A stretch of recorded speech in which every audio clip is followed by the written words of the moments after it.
Now is your time. Fuck, guys, come at us. Now is the time.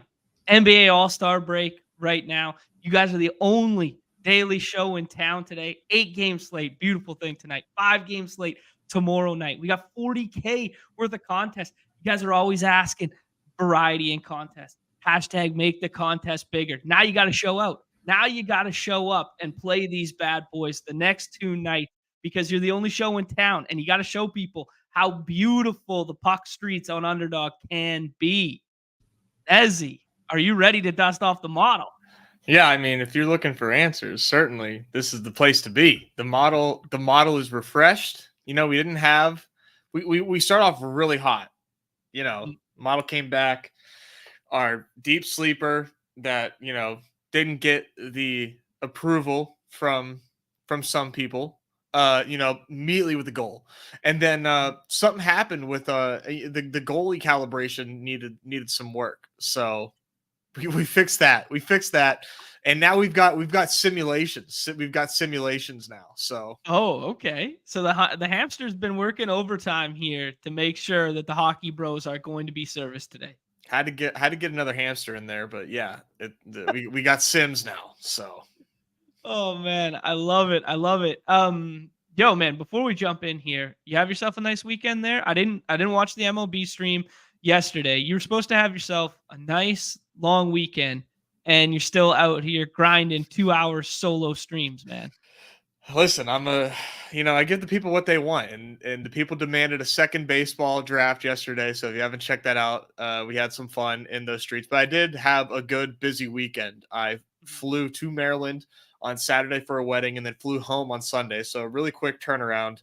But it was it was a good weekend. It was a nice All-Star break. But I'll tell you what, dude, I am itching for some hoops. But we got hockey. We got hockey, man. We got hockey. Your boy's itching for some hoops. Yeah, hoops will be back on Thursday. We'll do the full big preview of that on Thursday. There, the way too early dance really stepped up its numbers over the weekend there when the hoop guys were just itching for things to draft. They're watching the All-Star game, they're doing whatever, and they're like, well, I guess we just got to draft the playoff contest now. So good to see that one's, I think it's almost full, or it did fill this morning. It filled really this morning. Yep. Yeah, because we had it low-key on the docket for today, and it didn't survive. It didn't make it. No, the thirst was real for hoops. Yeah. Any form of hoops, and they got it. Oh man. Let's dive into the puck streets. We'll just kind of talk about it. We'll talk about the ADP. We'll talk about what the model likes, talk about it from a macro sense, and then dive into maybe 2 drafts and then rip a baseball one. Something like that. Good plan. Okay. Cool. Right off the top, in case anyone is like greener than green when it comes to the puck streets, like our guy T-Box is here. He's asking serious question to the puck bros, like the basics. What's a point? What's a whatever? And this guy's putting in 100 entries today. So, I mean, if you guys don't think there's an edge in the puck streets, come get after it here. This guy's asking what the rules are. But I think this is a good, just, tell everybody real quick, a point, that's just a goal or an assist, right? And assists, unlike hoops, go too deep. You can get a second assist, i.e. the hockey assist there. You get a slight boost, a 0.5 boost on our platform if it happens to take place on the power play. So there will be some emphasis on us, stacking power plays together or stacking players that play on the same line and on the same power play line together. And then a shot, like just so basic here. The shot has to be on goal to be considered a shot. So if you miss the net, it's not a shot. If you hit the post, it's not a shot. The puck either has to be saved by the tendy or it's got to go in the net to be considered a shot. And then a blocked shot is literally just a player getting in the way of that offensive scoring chance and blocking it with their shin pads, their face, their stick, their anything. And we'll score some points on our Underdog scoring format for that as well. 1 for the block, 0.5 for the hit, which is literally just body checking somebody into the glass or into the open ice. So dope. So dope. You should get one of those. That's like, you should get points for taking a charge in basketball. That's like the equivalent. It is the equivalent. Yeah, but the big stuff we'll be searching for: goals, assists, power plays to put together, because there's some correlation, right? I pass to Nez scores. You're gonna want some of that correlation. Well, dangle snipes Ellie. Oh, don't tempt Nez. Yeah, but fun one, man. There's a whole lot going on here. There's a bunch of back-to-backs in the NHL stuff. There was some stadium series games over the weekend, outdoor games in New York. Rangers Islanders played an absolute barn burner, where the Rangers scored 4 in like the last, or they scored 3 in the last 4 minutes, Yeah. including overtime. Does the Yeah, puck sweet. fly faster outdoors or something? What's going on? Like It's those, like the Mexico City games. yeah, dudes couldn't miss. It was insane. It's Yeah, super high man. scoring. Yeah. Yeah, but super fun stuff.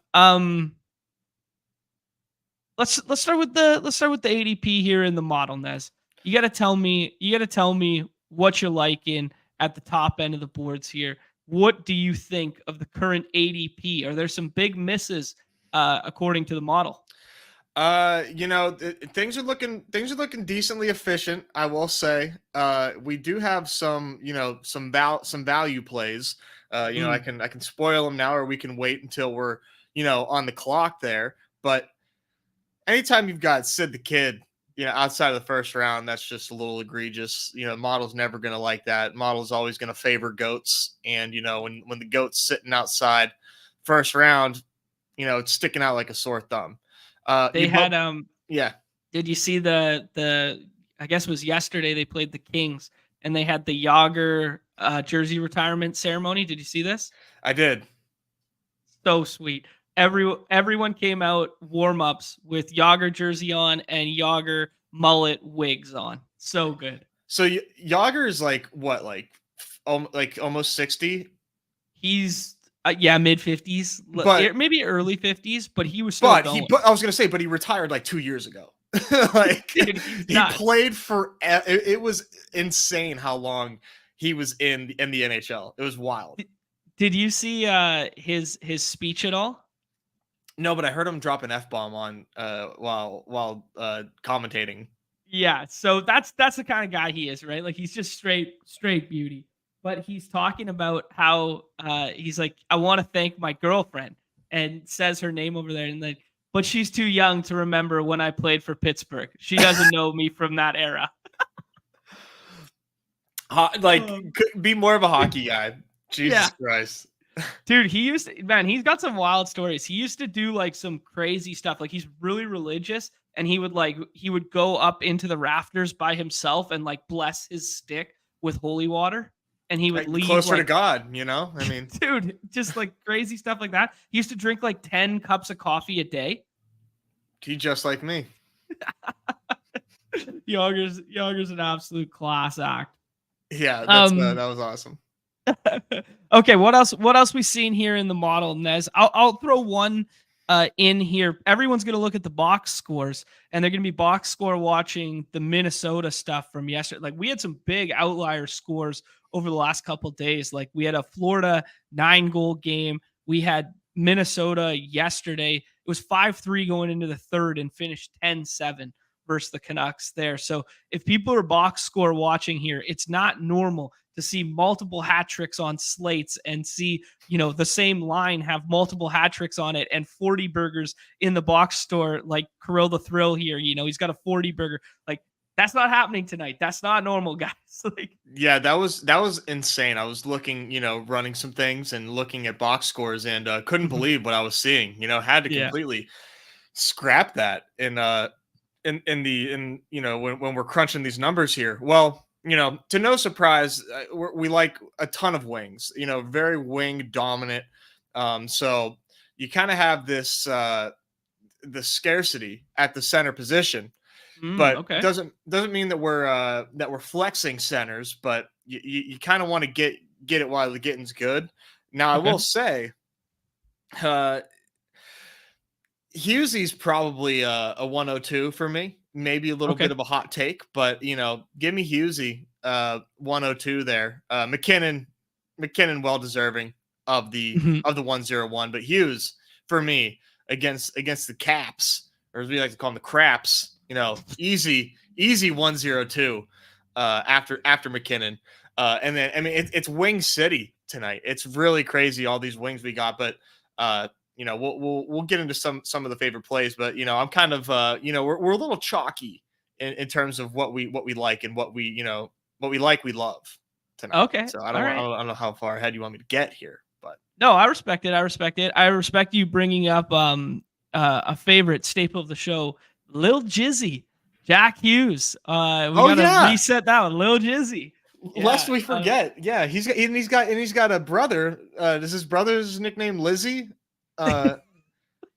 Luke, right? Yeah, Luke Hughes. Is he on the slate tonight? Together. Yeah, he's playing. They're on the same power play together. And Quinn's on the Nuckies. So we got all the Hughes brothers going tonight there. But he's been since renamed, Nez. That's why I wanted to bring this out. Lil Jizzy. We had our funs with Little Jizzy last year. Pause. But he's been renamed Gentleman Jack. A brand change. Gentleman Jack. Yeah, a brand change for our guy. That seems like a hard pivot, but I'm not gonna judge. But okay, well, Gentleman Jack, you are my 102, so you best be on your best behavior. Let's see if chivalry is still alive. I love it. So I mean, you kind of had like a nice little like Google sheet. I mean, we can keep going through the ADP, but I mean, for me, I just have a team that I'm just like all over right now. Okay. Then let's make a sheet here. Let's make the definitive plays of the night on the sheet together. All right. And then just give people the answers, man. They don't care about the anecdotal bullshit. They just want the answers to the test, Nez. They do. Okay. So let's start broad. As you just said, there's a team that you like in particular. Let's call this one the Snop It Around Boys. The Snop It Around Boys. This is your favorite power play unit of the night. This is your PP that you want. Whom is this team that you're referring to? I love that we're using cells C3 and D2 here, and then also filling this in cell D4 after. I mean, it doesn't. If Chris is watching this, if baseball is watching this right now, I mean, he's he's having an aneurysm right now.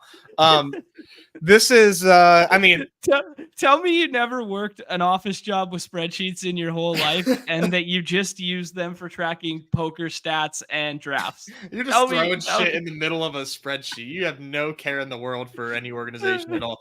Well, this might be, I mean, there's two really chalk plays, but I think one that really stands out to me are these Florida boys.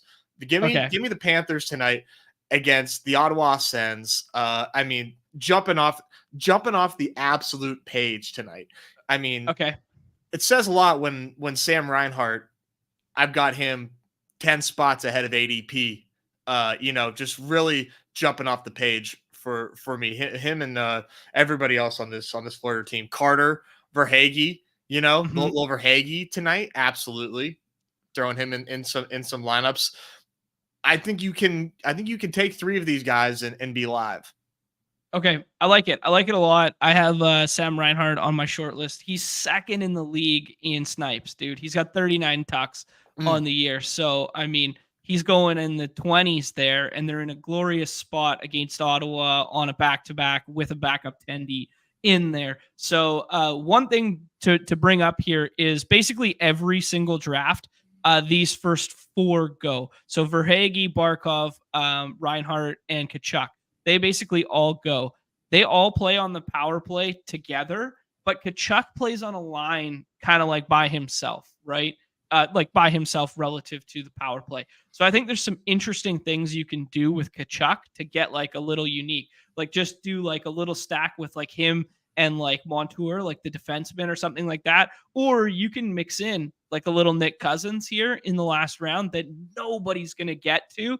And it's because they all want the power play stacks and the big boys. But who's to say, if Tkachuk's going good tonight, that they score 5-on-5 instead of scoring on the power play, and he drags Bennett or Nick Cousins along with him. So some interesting things you can do in Florida there. That's a good shout. That's a good shout. Cousins without an ADP right now, so you are certainly getting unique And there. to be fair, rightfully so, but just the way like correlation works, it would be like, let's use a baseball analogy. It'd be like having the 6-hitter DH in your stack instead of having like Betts, Ohtani, Freeman. So you got Betts, Ohtani, Freeman. Like that's the GM. That's what you're looking for. That's what you want. But if you just tweak that a little bit, maybe Max Muncy drives him in tonight. And Max Muncy is the Nick Cousins. I like it. Cool. For me, I'm kind of digging these Devils tonight, man. But I kind of like doing it in a contrarian fashion. So we love Lil Jizzy. We love Gentleman Jack. He is going to be going high in every single draft. What if we flip the script a little bit here and we go with the other side of PP1? And instead of getting like the Toffoli with Hughes, which is really obtainable, we go like Nico Hischier, something like that. And we kind of spin zone the other side of the kind of like a contrarian Devils stack. You want a little Jesper Bratt? Yeah, I do. I want Nico Hischier and Jesper Bratt paired together. That's what I want. PP1, but without Hughes. So it's a little contrarian, and you fade the top guy there. Yeah, because everyone's going Gentleman Jack for sure, and then after that, it's really just whoever. They're down, Dougie Ham, which is a big miss. Not having him in there. So you got all these other guys that are just essentially free. So you can really you can do whatever you want with the Devils, which is fun. I like it. I love it. I want some more of it. That was too easy. All right, Nez, I'm going to test your knowledge here. All right. This is a renowned player on the platform of Underdog. Former goaltender in the league. This is what we are calling the bingo, bango, bongo of the night. Oh. The bingo, bango, bongo in honor of Roberto Luongo. All right? So this is your favorite tendy of the night. We're really trying to win back some favor with the folks, because I really screwed people over last one. I mean, I owe everybody a big apology. Who was it again? It was the Calgary Flames backup goalie, wasn't it? It was. He's out of the league. He's no longer employed. So retired. We're looking at, we're gonna go, and maybe this is not good game theory, but Sergei Bobrovsky. I like that. You nailed it. I like that guy tonight. But the problem is like, how many saves is this dude gonna get? But I'm a sucker for goalie wins. So I'm feeling very confident in his ability to get a dub tonight. He's gonna eat a W. Jameis Winston style. So we can at least give him 6 points. Chalk that in. Dude, I like this. I like what you're coming on with here. I like your Florida mentality tonight. I like we got dog bowl dreams again with all this Florida stacking. Yeah, I'm about it. I'm going a little contrarian here, just kind of like with my first one here. I am scrolling all the way the F down tonight. All right. I think a lot of people are gonna slowly kind of like Dallas.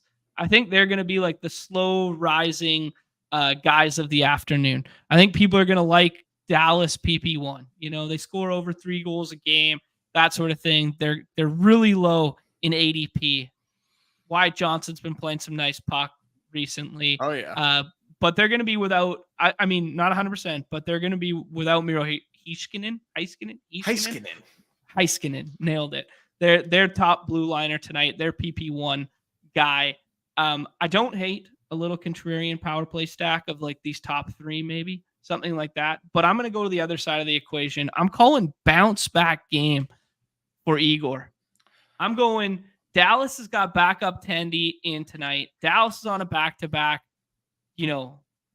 Didn't have a great game out in the Stadium Series game.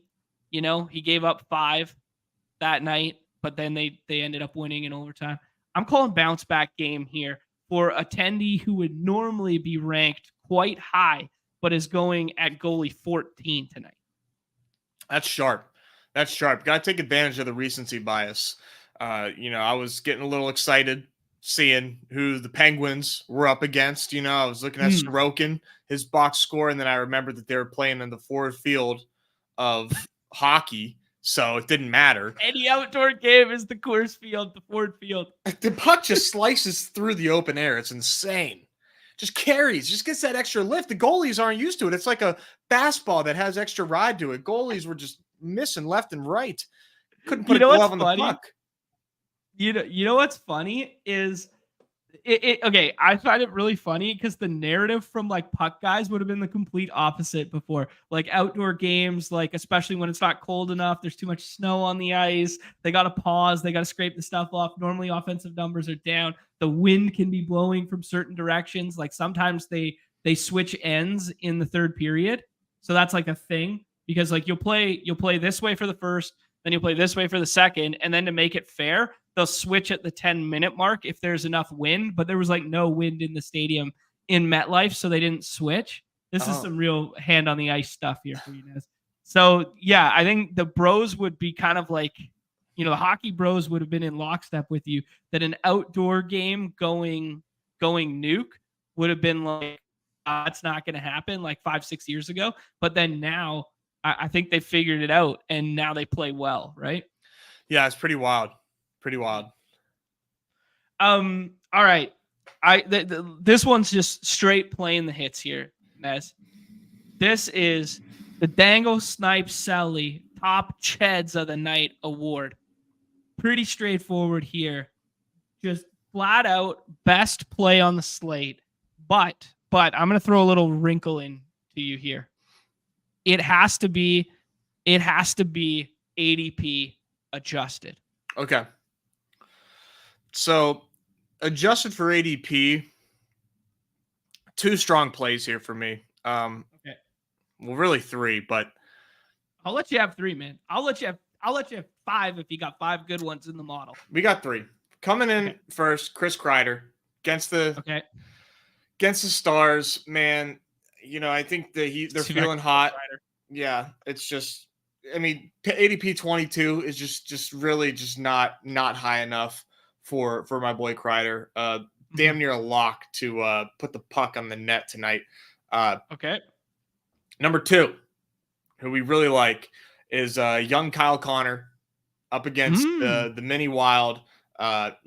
JETS. Enough said there. Pick 32. He's inspired tonight. He really wants to put something in the net.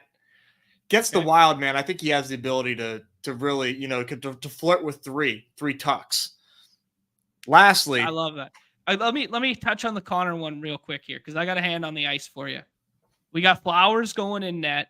It's back-to-back for Minnesota, right? So this looks like probably going to be a good spot. Hellebuyck not going for the Jets, right?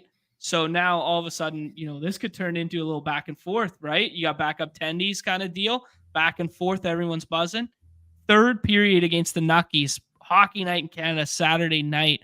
Kyle Connor took over, man. He took over. Couple nice passes. Shifley took a huge hit along the boards there to just, chip it to him. He little sauce backdoor tap in. They took over that game and won against the Nucks there when they were running their best guys out there. So he's coming in hot. He is, yeah. 2 assists last game against the Flames. A couple shots on goal. I'm telling you, man, he's feeling it. He's due. The regression number was just bright, dark red for my boy Kyle Connors in the model. We love it. The last play for you is, we're going out to Vegas, home ice for, the Ides of March Assault, Jonathan, against the Preds tonight. All right. This one, you are really, really testing my ability to spell.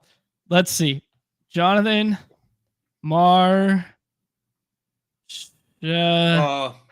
Marchie. There we go. Something like that. Close enough. It's assault, but it's March Assault. So I kind of like that because he's putting an March assault, assault, baby. putting an assault on the goalie tonight against the Preds. I got you. Okay, so it's a E instead of an A. It is. Oh, dude, never. What? How did we miss this? March Assault. It's hyphenated now, dude. It is. March Assault is coming. He's doing work tonight. There's just no question. He's due for some regression. Against the Sharks, really thought he was gonna go nuclear. Only one shot on goal. Really lackluster night, and I think that's really baked into it's just a combination of his recency bias being bad, other players' recency bias being good, and if you're not paying attention, you're gonna miss the flippening, and you're gonna get left in the dust if you're not taking March Assault tonight. So, it's too good, man. At his ADP, it's too damn good. I kind of like Vegas in general a little bit tonight. Yeah. Like I was looking at Aiden Hill as my bingo bango Luongo of the night there for a bit. Like he's been nice this year. Like, top 3 in goals against average, top 3 in save percentage. And, Nashville's, they're fine. Like I was kind of looking at that one and I was being like, he's a little underpriced. I think you're onto something with this Vegas shout of the night. I think I gotta think we have to put Sam Reinhart in here just because you said like, he's mispriced, whatever. And then just running with the Florida, thesis or whatever. Let's put Reinhart in there. What do we think about Nucky's bounce back spot here? They just get embarrassed. They're up 5-3 going in the third yesterday. They just get absolutely embarrassed. They've done a little something new with the top line there. They're putting all the Swedes together. They're putting Niels Hoglander. They're putting Elias Pettersson and Elias Lindholm together. I'm going Swedes line here. I'm going Pettersson plus any other Swede. Pettersson and the Swedes? He's a Swede, but like all 3 of them playing a line together. I'm going Pettersson plus choose your own adventure Swede. Bounce back spot tonight. No JT Miller for you? Nah. Interesting. I'm going with that top line there. Any concerns that, they're just like incredibly outmatched? Yeah. They're a fake wagon. They're kind of not as good as we think they are. Yeah, I don't know if people, what people are thinking in Vancouver. But bounce back spot. Demko back in net, man. Demko back in net tonight. This could be a track meet tonight. We got 2 of the teams scoring the most goals per game in the NHL. This is the equivalent of Chiefs Lions. That's what this is the equivalent. This has all the makings to be a back and forth wide open track meet. Yeah, this is a prove-it game for them. They really got to show up. This is the Avs, this ain't the Sharks. So they got to show up. They got to bring it. One team that we didn't talk about that I don't really know where to go is my like the Wizards of the NHL, the Pacers of the NHL for me are the Blue Jackets. Tonight they're playing the Kings. And do you have a lean on these Kings like Adrian Kempe, Fiala? Do you like either of those guys? Because Pierre-Luc Dubois, like what do we do? What do we do here? Because the Blue Jackets are just like they invite goals into the net. Yeah, and Kings are buzzing. They spoiled Yager Night by scoring 2 goals in the third there, ripped the W away from the Pens. Yeah, man, Kings are low key on the rise here. They've been a little bit better as of late too. So I think going PP1 on the Kings, absolutely. I think a nice little cheeky backstack of Kempe, Fiala, and Kopitar. Like any combination of those 3 with your last 2 picks feels similar to the Devils shout, the contrarian Devils shout, where it's like, some later guys there, but good game environment. I think you can pass over the CBJ guys and just go that route with your last 2 picks. Yeah, no Blue Jackets for me. Yeah, I think Boone Jenner, we're gonna save you for another night there. All right, Nezzy, what do you say we just hop in here? All right, let's put this to the test here. Big main slate tonight, man. Snapville, Snap Selly. Oh, hey, the Pound coming in here doing some work for us. Hey, drop some likes there. We still got 50 of us hanging out watching right now. Welcome to the live stream, King. Clock day. Love it. Viper, and in the freezer, 101. Blue Dog. You know it, baby. What's Easy talking about here? I don't know. He's saying if you don't pull up the Kreider pick, what's the Kreider pick? Like literally just his pick? No, he's just like smiling.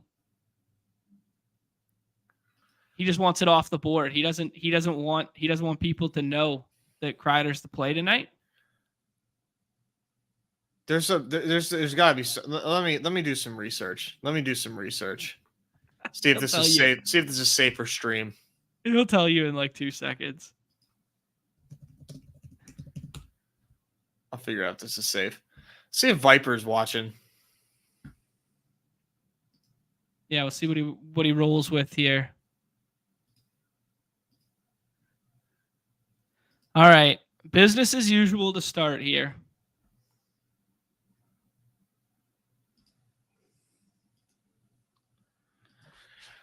Kachuk. Is that Mir? Is that who is that? Yeah, Mikko.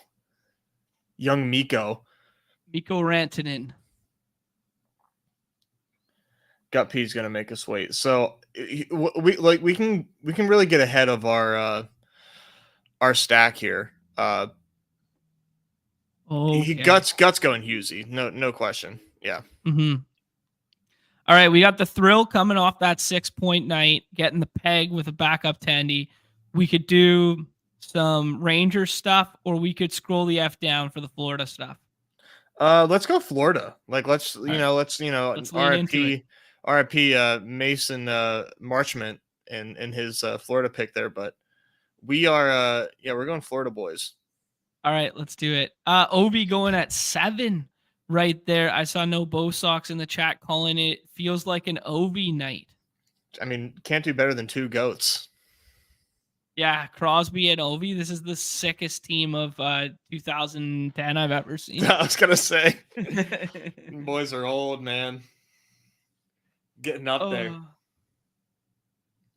There we go. This is how we should all feel. Best Ball Viper's here, and he's excited to be alive. I love that. That's the energy I need. Oh, see, Nobo Sox knows his stuff, man. Yeah, he's calling Ovi night. Yeah, if he says it, I listen. Bridesy's I got you now. BDK. Who's BDK? Bridesy's big locker room guy. Yeah. Yeah. I'm catching his drift now. Gotcha. All I know is good puck plays. I don't know locker room jokes. I mean, dude, I'm a little shocked. I mean, I know we got some things going on with Dallas, but J-Rob might need a little love from us here. Yeah, I think it's I kind of want to do the Kings one we were talking about with these 2 Florida boys. Yeah, that'd be fun. I don't think anybody's getting down here. Who's thinking this far outside the box tonight? Yeah. Flip the board with the Florida guys. Could take like Montour with this. I think we got to do the Kreider one though, just given where we're at. Yeah. Our yeah. Let me see what's up with see if DJ Sabes got any plays up for us. We can try to keep an eye out for. Let's take the BDK. 4 tucks in his last 2.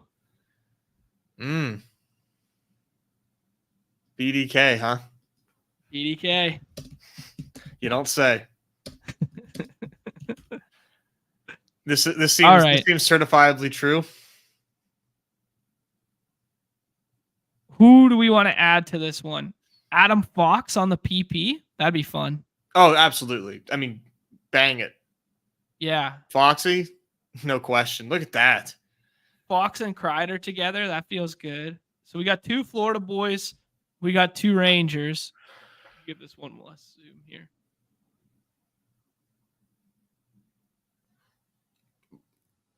Yeah, this is a little too easy, man. Getting a little center happy there from our boy Gut P. You know, if you're gonna bleed the clock, at least make a good pick. You know. I like those picks. I'm gonna give him a little. I'm gonna give him a little jab. Oh, GA is on it right now. GA is on it with 2 Kings in every lineup. So the puck guys are feeling the backdoor stack of the Kings too. GA, man. Ball knower meets ball knower. I love it. Mm-hmm. People love flexing these centers, man. Oh, there you go. Best Ball Vipers on it too. Arvidsson and Kempe there. Damn. So everybody's just like stacking their Kings with their top stacks, huh? You know what that means. What do we got? You want to play? I do want to play. Well, I mean, there's a goat still on the board. Okay. I'm listening. We got one Evgeny Malkin for you.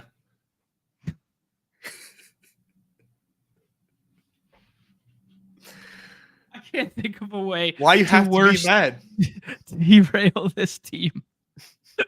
You can't do it? It's fine. All right. Good. Oh, man. I mean, everybody's getting so damn center happy here.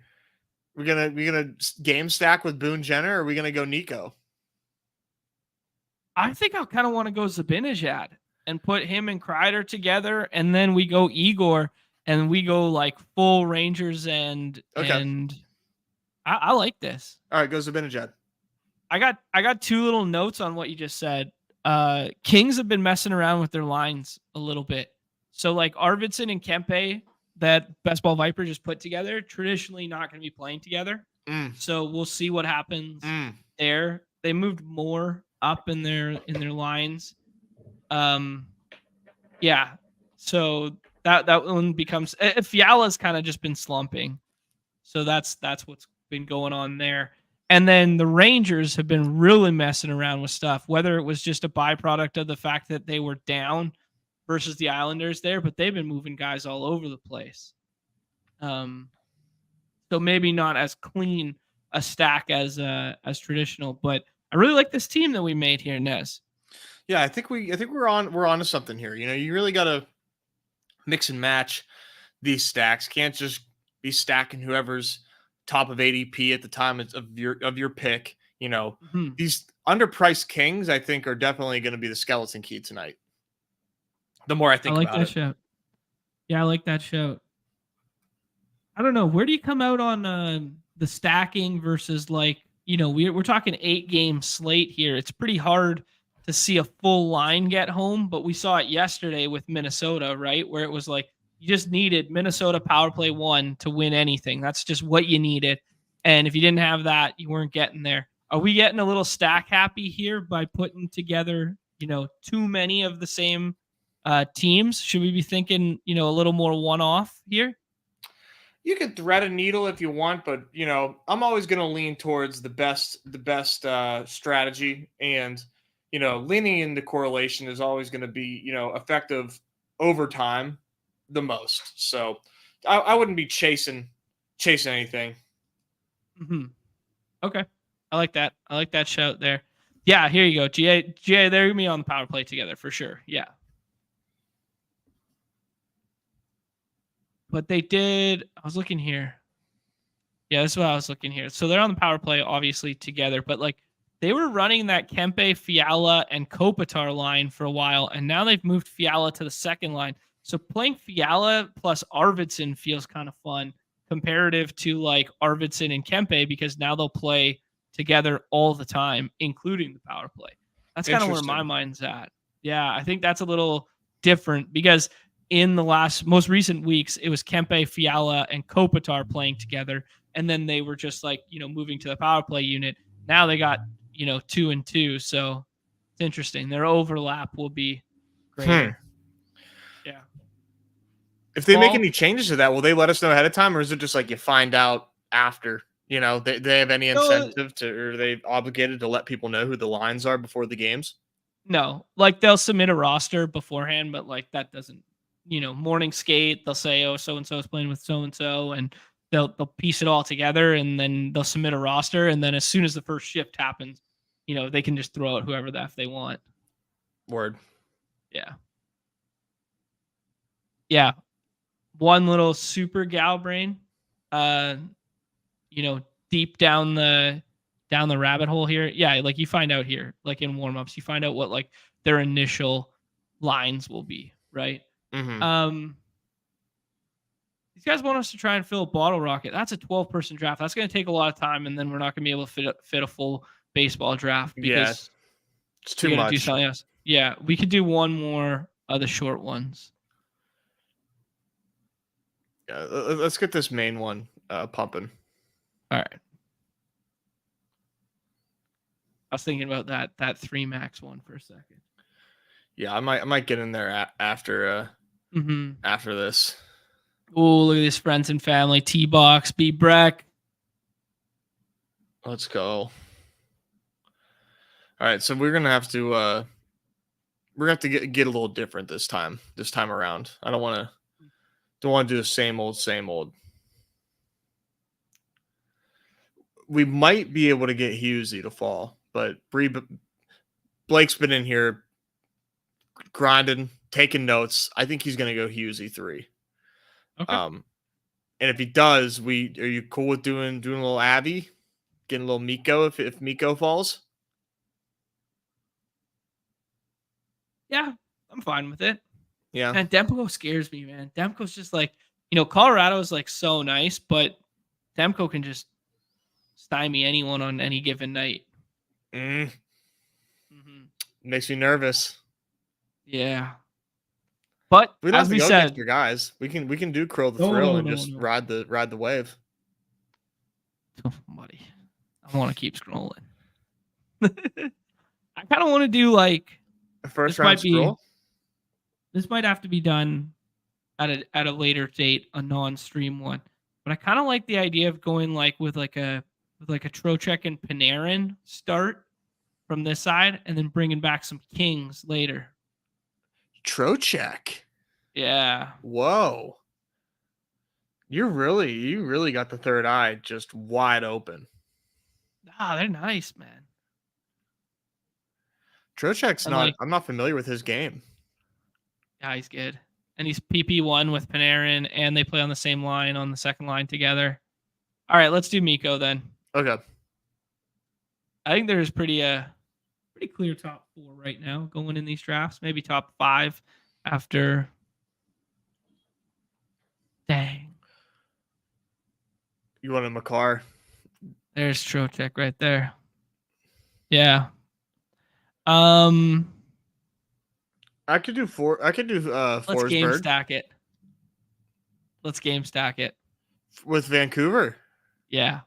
Let's Pettersson. Let's go. Back and forth night. Barn burner. So we're just saying these guys are just sprinting up and down all day. Mm-hmm. Okay, I can buy in.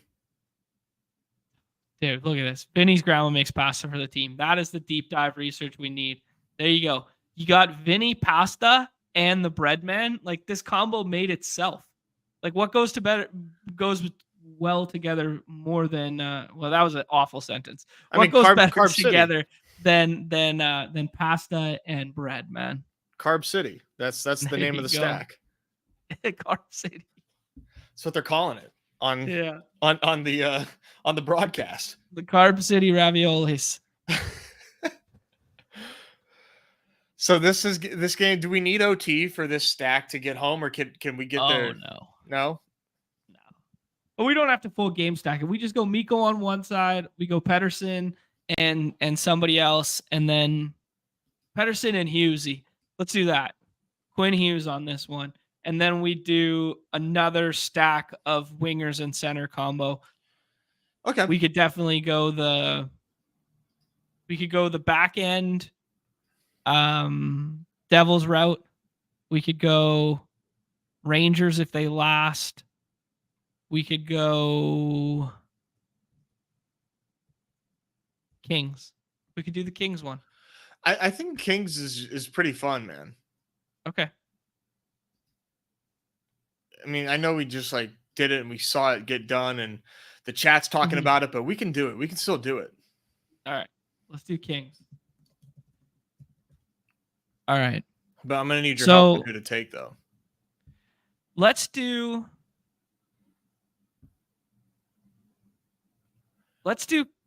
Fiala and Arvidsson or Kempe and Kopitar. Which do you prefer? Arvidsson and Fiala. Okay. Take Arvidsson first. Yeah. Fiala's been struggling, man, but he's got the ability to just get like 3 tucks on a given night, any night. But he's been having a rough go of it. Why not against the Blue Jackets? Why not? Why not? Why not? Do we need to do our defenseman first? Hughesy? Yeah, we would probably do Hughesy first.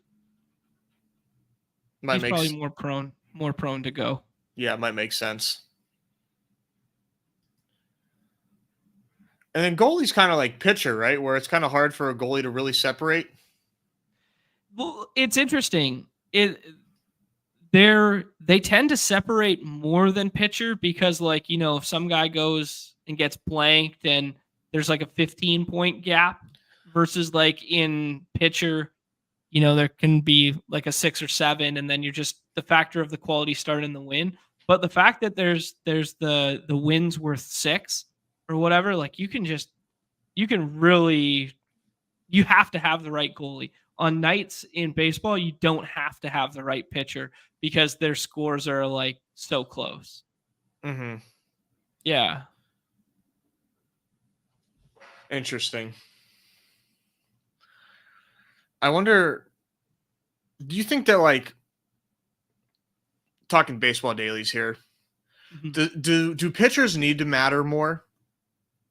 Do you think it'd be beneficial if there was like a little bit of a change that like made pitchers more valuable in some way? In any of the categories that they score from, whether it be toning down earned runs or, you know, what have you. Yes, but I don't know the best way to do it. Yeah. Should we just throw in? Do you want the LA goalie or do you want Bobrovsky? I want my boy, Sir Bob. You want Bobrovsky's on the case? Detective Bobrovsky. Now that it's time for the dinger, I gotta stand up. I gotta get this desk up. What happened? I just got like a time sensitive notification that Neumy scheduled it for an hour earlier than. Oh yeah, no, we're rescheduling that. Yeah. There he goes, Sir Fiala. Boom, Fiala. Okay, so it's interesting. I just saw this. Cam Talbot goes there. Like this goalie's been going like this David Ricci guy. He's been going like in most drafts that I was doing this morning. But you can see his projection is 0, and Cam Talbot goes in this draft. And then when you look on the starting goalies here, it hadn't been confirmed yet. So that's a good little, so Daily Faceoff has Cam Talbot likely. So maybe just be aware of that the goalie going in the highest in terms of ADP right now may not even be starting. Do you get a swap? Yeah, you get a swap. Absolutely. Okay. Get a swap.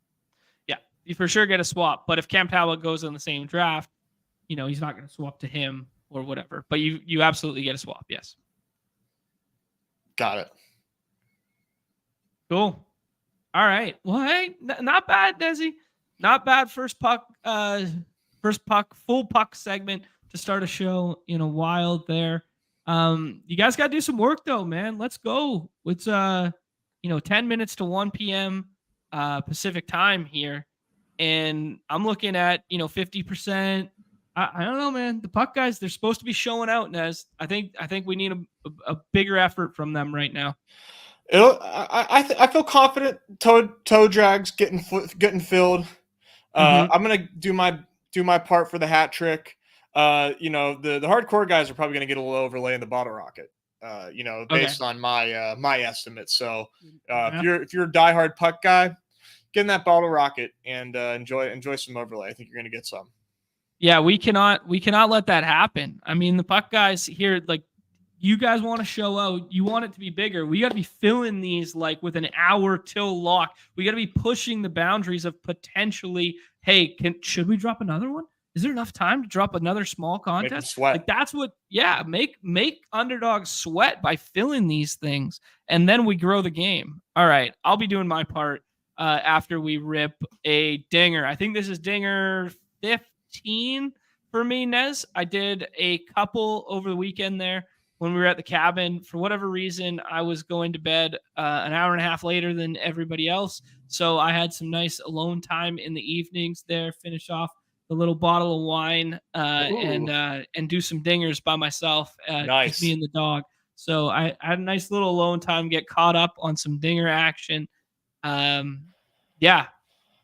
Full swing, man. I mean, we got spring training coming around, injuries popping up left and right. It's, we're really back. We're really, really back. Yeah, I'm excited for spring training. Like, I selfishly, spring training is some of my favorite baseball watching of the year because, all through my like poker days and whatever, just the fact that there was baseball on from basically 9 a.m. my time till like 5 p.m, and you could watch the replay ones, just zone out, and like I'd be doing my thing over here, but it is the best background noise in the world, and you just pick up on little stuff as it was happening. I love spring training so much. Yeah, it's good vibes. I did the outfield episode for Stacking Dingers with Easy and Sheep last night. I think we went so long that it's still working on being uploaded to YouTube. We really pushed the limits of how long you could talk about outfield. So definitely check that out over at the Stacking Dingers YouTube, Substack, etc. All the places that you can find that stuff. But it was a good conversation. I tagged them all on our page too. So just scroll down. Yeah.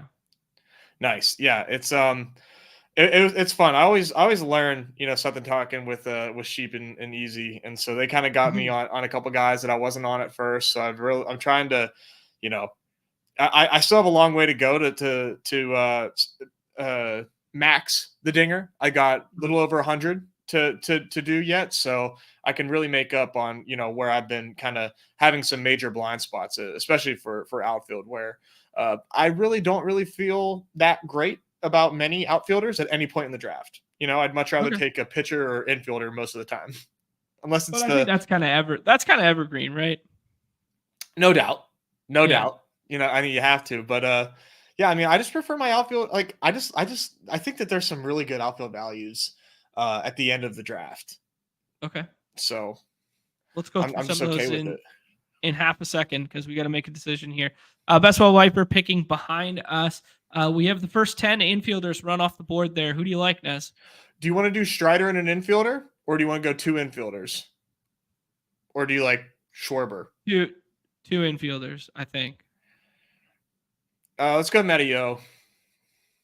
Okay, let's do Olsen Riley and see if it goes. Yeah, that'd be fun. You can really I think it makes sense to get very, very creative from the 11 or 12. This is one Olsen Riley? Yeah. Yeah, it feels good. Feels like a pattern matching thing that a lot of people will go into later in draft season, and that'll artificially push up Riley's ADP, I think, a little bit, but I kind of like it. I would go as far as to say you can basically do whatever you want at that range, and maybe it's horrible, but you're so far behind the 8 ball at outfield if you pick back here that why not do a brave stack of like Olsen and Michael Harris at this range, because you're not going to get Michael Harris at the 3-4. We might. I mean, I've seen him come back a couple times, but yeah, we're less likely to for sure. Mm-hmm. I think you're more likely to get it when you pair these two together because there's no stack partner in the middle there. Yeah, unless the Acuna drafter. Mm-hmm. Yeah, sure. Yeah. I guess maybe it does happen more often than I think. Yeah, I've seen it a couple times, but coming back to 35 is not crazy for Michael Harris.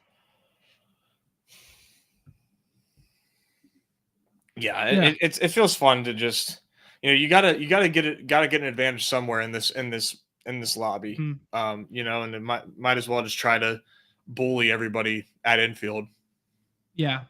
I had a couple rapid fire kind of notes and stuff. Yeah. There was one on Scherzer, how his timeline is so bad that he basically shouldn't even be getting drafted in this contest, in my opinion. Yeah. I saw that one. The Corey Seager one, that just like his timeline's going to be pushed back and most likely not ready for opening day. But we kind of knew that with the hernia thing. But same surgery as Robbie Cano had like 3 or 4 years ago. Yeah, something like. I don't have any concerns of where Seager goes right now, though. Okay. Yeah, I think it's kind of like already baked in a little bit. I love that Grill Belichick start there where you can do the Simeon plus Seager. Yeah. Simeon's just insane. Like 700 ABs every effing year. It's crazy. I can't believe Judge. I mean, this seems like a trend. I think this is the start of a trend. Judge going forward because he said that he's going to have to manage his toe for the rest of his career. Yeah. There's another. Yeah, that little side note as one of the early camp ones there. That's crazy. I can't imagine that's. I mean. Okay, guys. I don't know. I mean, I just okay. I guess if we're gonna dock him like a couple picks for that, be my guess. But I'll just keep loading up. Albies and Harris go there. Ellie pushing up, love it. Fuck yeah. What do we like, Des? Do we like Nolan Jones more than Brian Reynolds? Do we like Gosman in a tier of his own as pitcher? What do you like here? I like Nolan Jones and Reynolds equally. Okay. Do you like them better than everything else behind? Yeah. What about a Springer Bow? Jones or Reynolds. Okay. Like definite tier break at outfield here. Okay. I did it once. We don't have any weekend. I did it once this weekend from the 12, where I pushed up Springer and Bow to the 12 and took them together at that side. Yeah, it's definitely like fun. It's just, yeah, I don't want to do it like too much personally. I'm like going back and forth on these Blue Jays where like, are they going to bounce back, or is it something to these? Oh, nice, we get Reynolds here. It's mostly like a Springer thing. I'm like really concerned. Like can Springer bounce back at age 34? Can that happen? It's finally healthy. Yeah, that's fair. Entirely fair. So we like Oatmeal. We do like Oatmeal Reynolds. He's stackable. Okay. He's just very, very safe. Very safe. But you don't really want safety. You want to win the big bucks. But this isn't a bad start at all. Okay. What other ones did I see this weekend? I wrote them down over here on a spreadsheet. Oh, the junior Caminero most likely won't start with the Rays, and that becoming even more readily apparent with the Ahmed Rosario signing. Yeah, very interesting there. That just took place before we went live, or maybe as we were going live. That kind of caught me by surprise. Yeah, I don't know if he plays the outfield, if he goes back to playing the infield. I don't know what happens there, but like Ahmed Rosario low-key had a couple really nice stints at the end of last year with the Dodgers. Yeah, that was. I forgot that he was on the Dodgers there at the end of the season. And he played well, man. He played well after getting traded too. Yeah, so we'll see. I mean, I could see the Dodgers or the Rays, doing something with him, like seeing something in his profile and making that work. Does he even have like an ADP right now? If so, it's probably like 240, I'd imagine. Oh yeah. I don't think anyone's taking him prior to the news. I'm not sure how much it matters for this. It's just interesting in general. But like, Yeah, he's a full-fledged accumulator, man. maybe with my Paredes stacks now. Right. Like with that last round, whatever. Like I would trade my Jose Siri stacks when I backstacked him for Ahmed Rosario shares now, I think. The Rays are well, I guess not. I'm thinking of Jackson Chourio here, but he's a Brewer.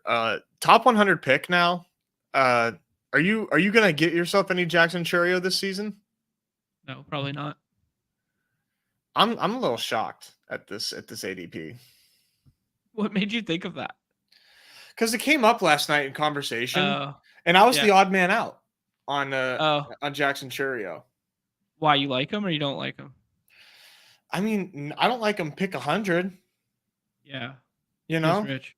Yeah. feels extremely rich, but I could be off, and this kid's going to come out and just set the league on fire, and outperform his minor league stats at the major league level. Like He's maybe 20. He's like 19 or something. Like he hasn't even turned 20 yet. Crazy. dude, he weighs as much as Neumy. Let's hope his cardio is a little better. Neumy can run. But I mean, really? Because he quit after 7 points of 21.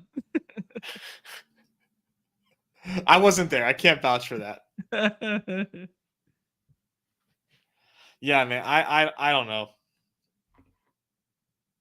Maybe, but like hitting that pick 100. Like, what are we projecting for the guy? I don't know. Live a little. Like I haven't thought of that. Only take him stacked. You're up, by the way. Oh, Europe, second favorite continent. What are you thinking here? Santander feels nice. I like Santander a lot. Yeah, and we could do like a little Adley behind if we wanted to go that route, or we can start thinking about pitcher and do like Mountcastle later or something. Yeah. What's the difference in O'Neill, Cruz, and Ellie? I was just thinking about our Ryan Reynolds stack. Yeah, I don't think I should be the one to answer that because I don't know if That's we're going to get That's fair. the correct answer. Blake Snell, Logan Webb, Ozuna as part of a stack, Adley as part of a stack. Fun range for us. Those guys, Easy specifically, got me to clicking Ozuna a little bit more. I could do Ozuna or Logan Webb. I'm a big Logan Webb guy. Let's do Logan Webb, front end of the staff.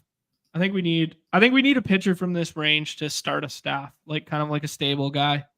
I've got a lot of Ozuna so far, and it's because he's been sliding in rooms. Like I got him at 79 on Friday night. Oh wow. Saturday night, whatever. I don't know. I was drafting at like 1 a.m. or something, and yeah, like he's sliding, man. And I find myself clicking him a lot more than I'm comfortable with, to be honest. Like, especially with the reports on the Kelnick stuff. But I guess that's what's forcing him to slide. Yeah, but I was always an Ozuna guy before I found out he was a piece of shit, though. I know. That's just tough, right? I get the real life shit seeping into my process, and then like forgetting that he's, dude can slug, and the team is filthy. Yeah, and like there's few better parks than Atlanta in the middle of summer now. Like SunTrust flies. It does Launchpad. People forget. Yeah. Be interesting though. Like, okay, so Roster Resource has him as DH right now. They have Kelnick in left. We've kind of discussed this before. Yeah, I think they still need to sign an outfielder. You look. We were talking. I mean, their bench, man. I mean, Darnode, who backup catcher / like backup DH if Ozuna needs a breather. Lefty killer. Luis Guillorme. Yeah, I mean, like that's the Mets' 10th guy for 10 years. Forrest Wall. Don't know him. You shouldn't. Yeah. David Fletcher. Yeah, Angels. Oh yeah, everyone knows David Fletcher. Mm-hmm. My generation's Luis Ariz. Yeah, my generation's Willie Bloomquist.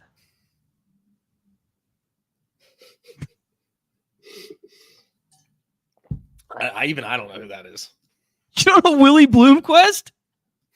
No. Oh, come on, man. Be better. Career 78 WRC plus. Willie Bloomquist, Career 269 baby. Average.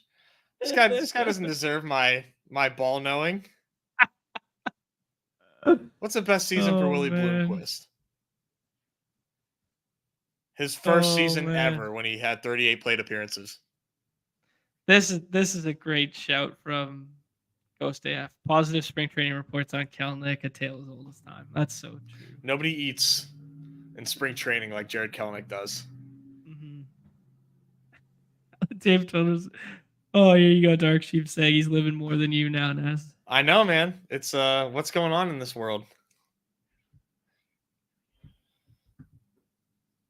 What's our queue looking like here? There goes Churio. So we don't even have it. He's going at pick 81 now. Wow. I'm just him. What? This feels like a smash Logan Gilbert for me. Yeah, that's your boy. He just feels like, if you punt pitcher for the first 5 rounds, right?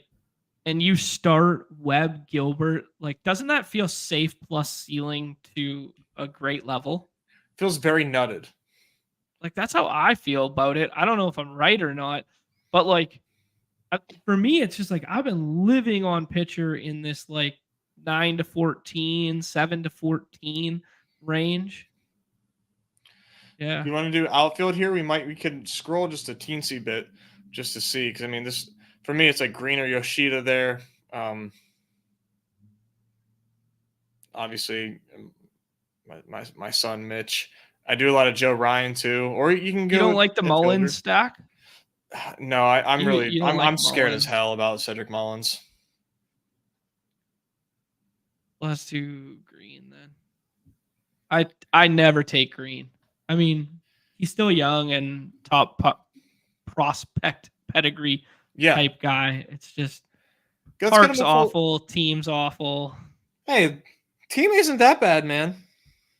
Your pesky Tigers.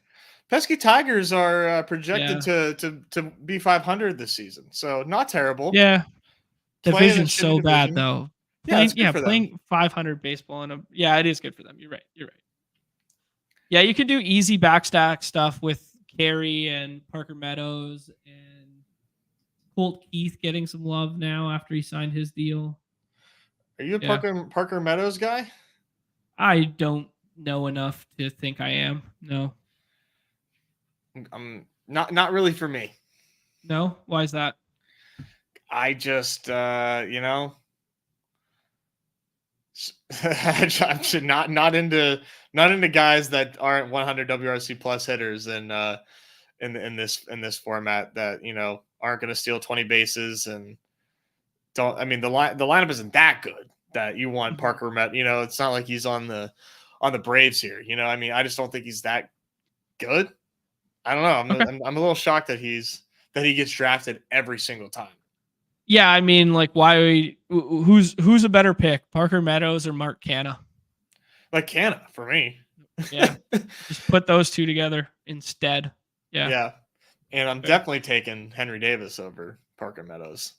Yeah, dude. Speaking of Meadows, what's up with Austin Meadows? Like, obviously went through all the mental health stuff and all the whatever. Like, is he going to come back and play with his brother? I think he's got to be just like finished. I mean, He's played 42 games in the last 2 seasons. He doesn't even have a team. He was let go by Detroit. There you go. Interesting. Yeah. That's I feel sad. for him. Yeah, it's man, he was. you don't see that a lot. So, Nah, man, he was fun too for a bit.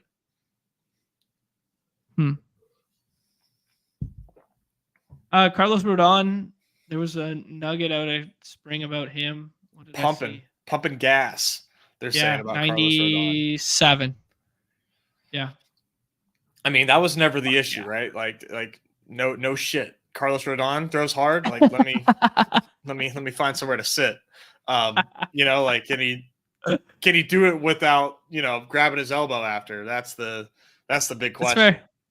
Yeah, it's fair. But the thesis remains strong with him, in my opinion. Lefties in that park, good winning contending team. Play through the contract. Play through any pain because of the contract. Yeah. No, he's Matt definitely McLean got re-injured. Oh yeah. Yeah, re-aggravated an oblique. Doesn't sound too serious, but it did kind of alarm me that there was an oblique injury last year. Obliques are that nagging, super annoying, whatever. Who do you like? Fine. You can take Bobby Miller instead if you want, but fine. We'll take Mitch Keller. God damn it. Damn it. This pitching staff was so fun and now it just got so oatmeal-y. Oh, dude, it's the best. This is it. I mean, we're crushing this pod. A couple guys to touch on in this range. Okay. Tell me who you like here, and then I'll say yes or no, and then we'll decide. Buxton, Nootbaar, Eloy. In that order? Yeah. Okay, let's take Buxton because of his claims that he's going to steal 30 bags this year. His quote was that he was going to he was feeling great, feeling really good or something like that. It was like a double quote, and he said he's going to steal 30 bags. And last year he didn't play the outfield and he didn't run. And maybe he goes back to running and finally we get 600 plate appearances from this guy and see what he can do. But I don't know. Nice. I think it makes sense where he's your outfield 5. Yeah. Like you can withstand Buxton like resting a few games for health when he's your outfield 5. And I really like the way that we start. I like the way that this team has like come together. Like, yeah, we were behind the 8 ball at outfield, but all we did was just go straight yellow after that. Mm-hmm. Really like the way that we bounced back from this. I'm a really big believer in Santander. I'm surprised that he isn't going a little bit higher, to be honest. I mean, the team has only gotten better around him. Yep. I don't know like what the bear case is on Santander. The dude can hit. Yeah, that's fair. I guess the bear case is he's not a good enough hitter to retain that 3 or 4 spot for the remainder of the year. And some of these young guys are just better, sexier, whatever, that just eventually take that spot from him in the same regard that they've been taking spot from Mullins. And these older guys start getting pushed down the lineup a little bit. I mean, that just doesn't feel very likely. Fair enough. Yeah. I can't paint. That's a good nickname. The Banker. Who's that? Santander. It's a bank on the East Coast. Or maybe it's worldwide, actually. Yeah. Or you can still stack Jones saying, yeah, that's one of his favorite stacks. The Gunner plus Santander. I like that. Yeah, O's lineup is just ridiculous. It's so nice. They're going to be fun. They're going to be a lot of fun. So we have some. Baseball Viper wanted that Miller gift there. By us taking Keller, we gave him a Miller gift. Yeah. You're welcome. We have a lot of stack options with Buxton too. Is what's nice. Yeah, I mean, like Julian goes late, Wallner goes late. Correa's mispriced in my opinion. I think he's a very nice late click there. So yeah, I'm in lockstep with you there. I really like putting McMahon with Nolan Jones. I think those two lefties hitting back-to-back 3-4 are just going to play so well together. And the days that they go poorly, they'll both go poorly because they're both facing lefties. Yeah. You know what I mean? And those days that they go well, they'll go well. Duran at the top of our list right here. He's going to be their everyday leadoff hitter, was the nugget from spring. So just throwing that out in the universe. Sawinski stacked with Reynolds, Jackson Holiday. Sawinski or Holiday?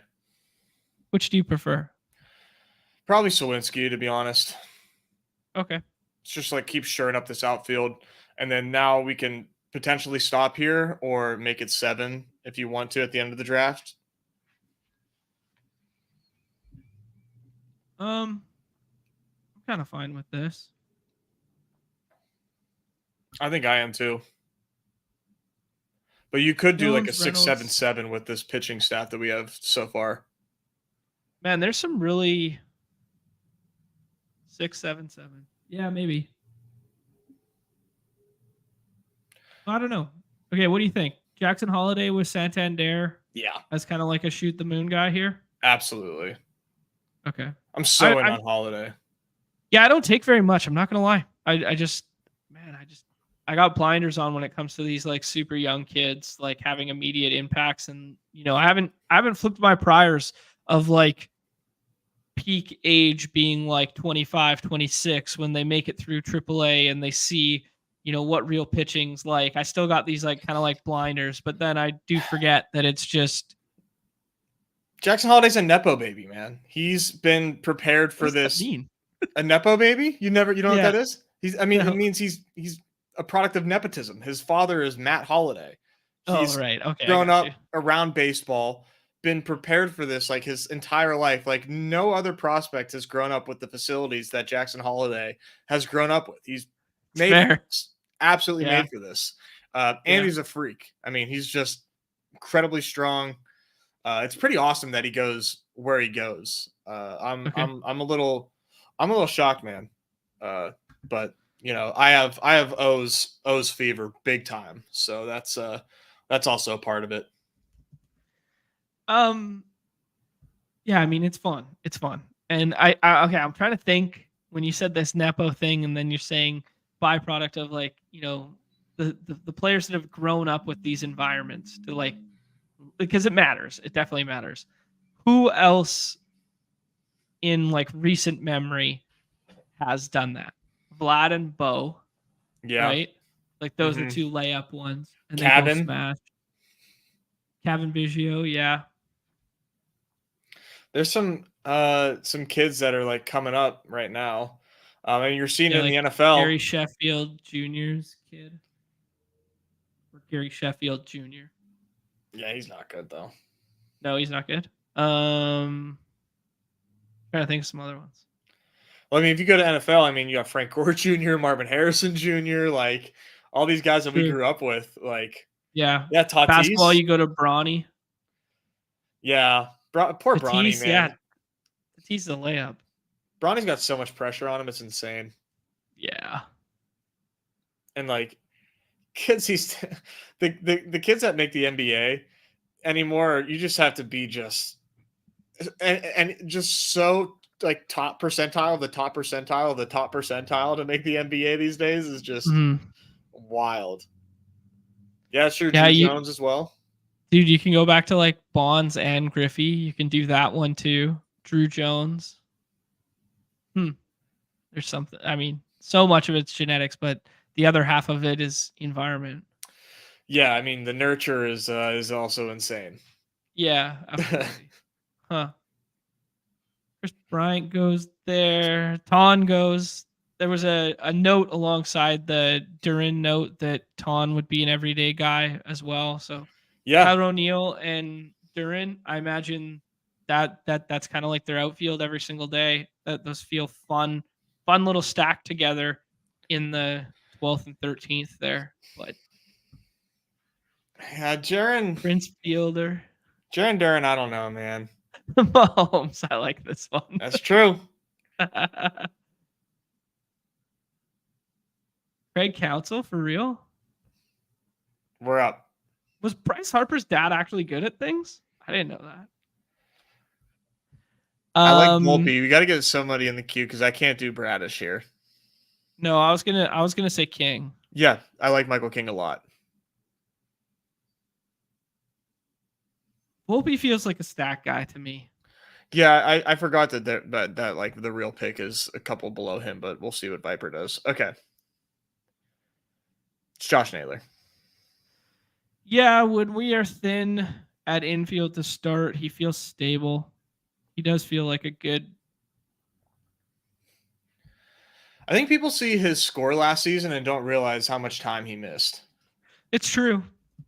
Yeah. And you're not scared that, Correa will make it back to us kind of thing, or Julian, or some of those stacking options. Julian will be there. Okay. Naylor's such a freaking dude. We could also do Sean Murphy on this team. Makes a lot of sense. Yeah, that Sean Murphy would be a lot of fun on this team. Yeah. So Sean Murphy, and then you just stack like 3 Atlanta infielders without an outfielder, which would be kind of both a unique way to do it and a good one to do it, because when we talk about the correlation stuff, we talk about like, game environments and schedules and all this sort of stuff. But like, what's the crux of it all? Hitting 2-3-4 or hitting 3-4-5. And that's exactly any day that Sean Murphy's in there with Olsen and Riley, it's 2-3-4 or 3-4-5. I wouldn't do this because I don't think it's a thin bet and the payoff isn't probably worth it. But you could play people like in best ball and for NFL, you do the backup running back. Like if you do Darnold and in the unfortunate event that anything happens to Sean Murphy and you get all of a sudden like 540 ABs from Darnold, I mean, it's so thin. It's incredibly thin. I know what you mean. Yeah. But like, what if we get a full season of Darnold, man? Like he's going to set the new record for home runs. I like it. All he does is hit multiple home runs in a game anytime that he starts. Anytime he starts, yeah. The thing is, like, there's so much smoke and noise in those ones because, like, the only times he does start is, versus a lefty where he kills, or like getaway day on a Wednesday where their third starter's going, or, there's a reason he's drafted so highly in the dailies on the days in which he does start. There's also a reason why he's not a full-time catcher at age 35. Yeah, no doubt.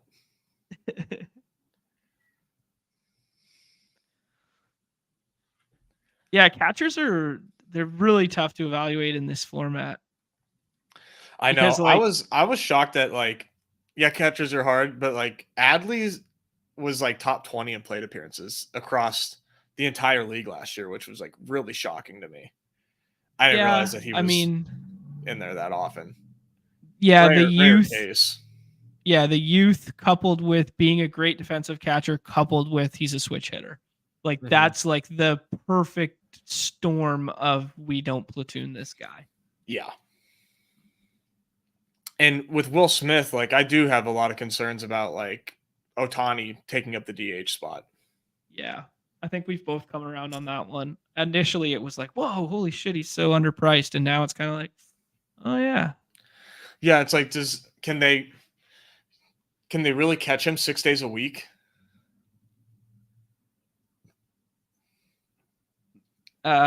Probably not. They don't like to. The Dodgers never do stuff like that. Yeah, they don't have to. They don't have to. Yeah, exactly. Although the narrative of like Austin Barnes was always like he always caught Kershaw, so you knew the days and the whatever, and that kind of went by the wayside last year. So I mean, and Kershaw's not going to pitch at the same rate in which he did in years past. So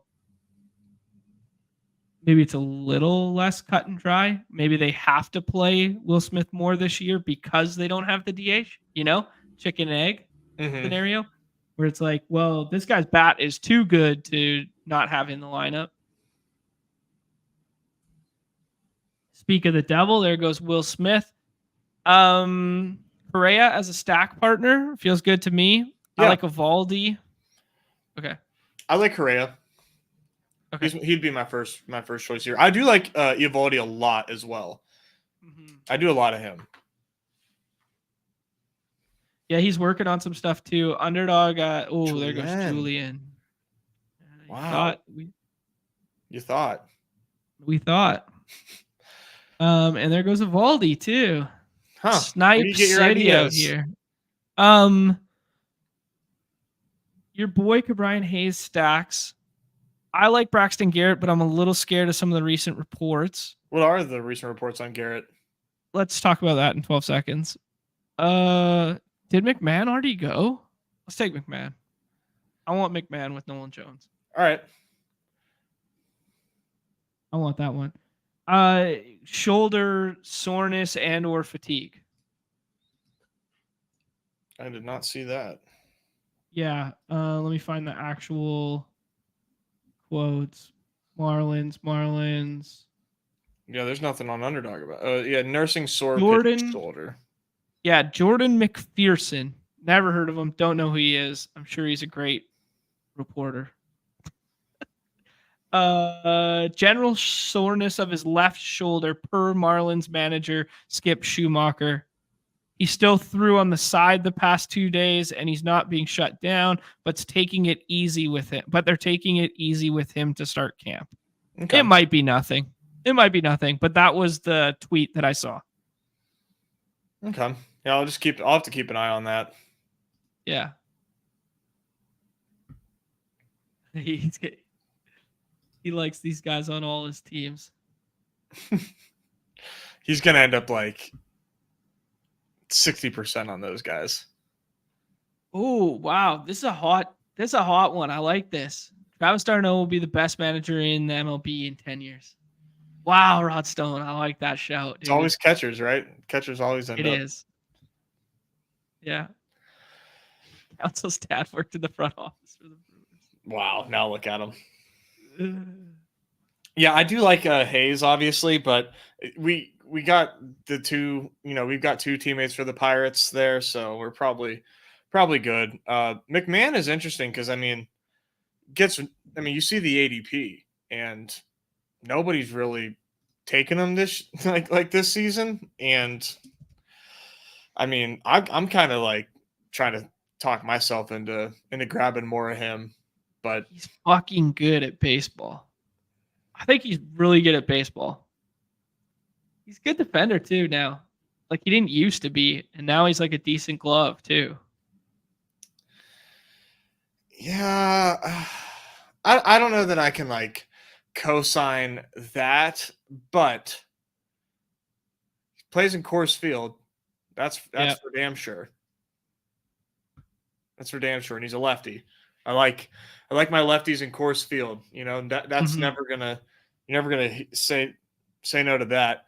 I think him and Tovar are very similar bets though, from a raw point standpoint. So I kind of like the idea of getting McMahon over Tovar. This Rockies lineup is just yeah, and it's so bad. Yeah, it's so bad. Montero and Diaz, and get used to stacking those guys in dailies. Do you know? You're not going to know. Their second highest projected slugging leader this season after Nolan Jones. It's not McMahon? No. It's not Chris Bryant. If you knew this guy, I would call you a cheater. I don't even know who. I've never heard of this guy. Well, I would have guessed Montero, but Sean Bouchard. Not Montero. No, I don't know Sean Bouchard. He had some okay numbers in the minors, and 43 plate appearances for the Rockies. 684 slug. Okay, buddy. On a 381 BABIP, so it's not super absurd. Is he in the player pool? Let's look in a second. We're on the clock here. What do you think about Wu? Yeah, I like Wu. Do you like him more than Lodolo? I think he's I can do either. I think they're different bets. I like Wu for this for this rotation that we have. Yeah, I mean, it's so thin to have Wu as your 5th starter, right? So, I mean, or Lodolo as your 5th starter. Right, because I mean, there's some injury concern with Lodolo. Okay, we got 3 spots left. I think 2 have to be pitcher.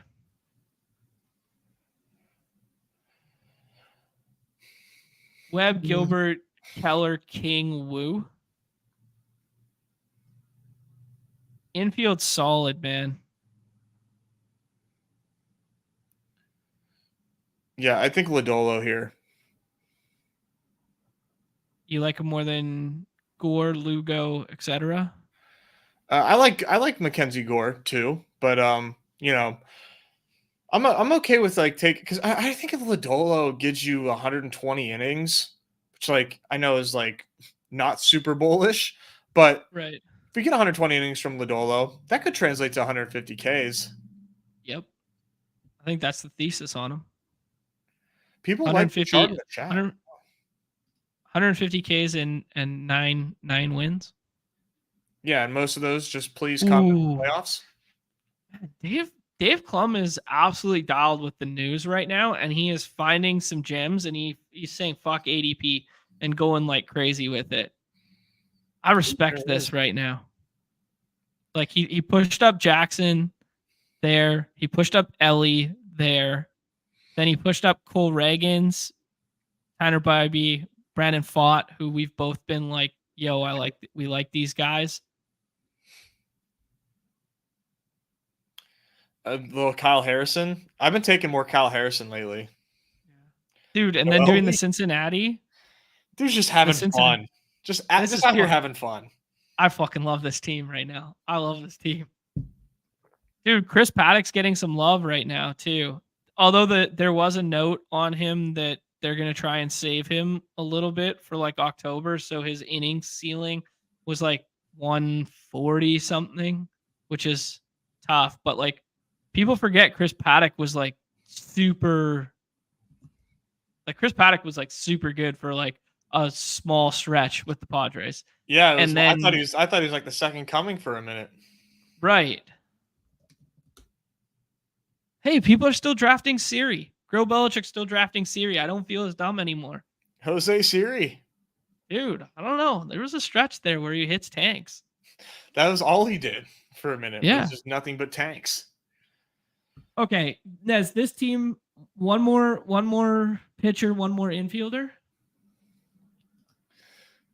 Let me see this infield again. 666 right now.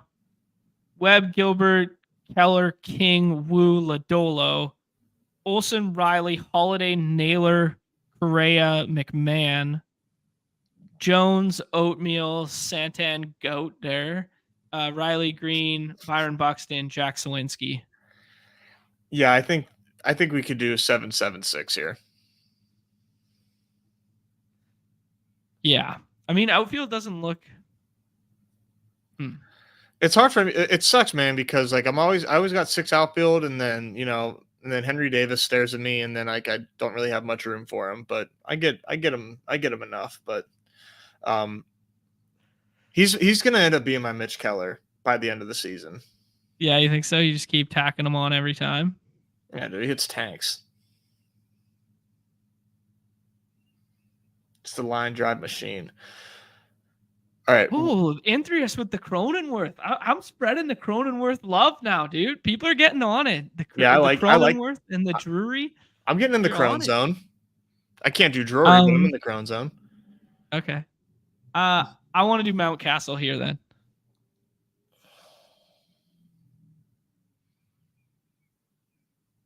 You hate it. Mm-hmm. Lineup's sick.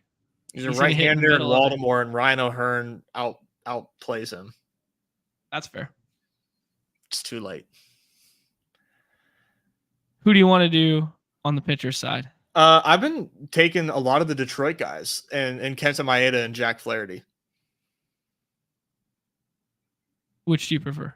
I think Maeda has like a higher ceiling and goes undrafted. Really high K rate for him last year. The health has always kind of been a concern, but good park. for old Yeah. Kenta Maeda. So I kind of like it. All right. Man, baseball's so fun because there's just like so many names I want to keep drafting, like 20 more rounds. I know, right? Like, We need like a 25 or a 26 round dinger. I was Yeah. wondering when this was going to become a thing.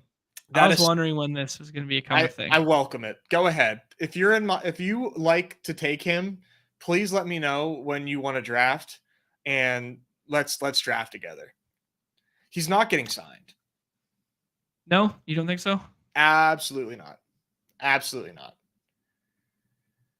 Locker room cancer. Sucks at baseball now. Like, that's one thing that people forget is like he got absolutely tanked overseas, man. He's got no velo anymore. He doesn't. He's 33. Last pitched in the big leagues in 21. Let alone the baggage that comes with that, the publicity. His skills are just not there to warrant like the negative press that you get by signing him. Yeah, he's just a YouTube star now.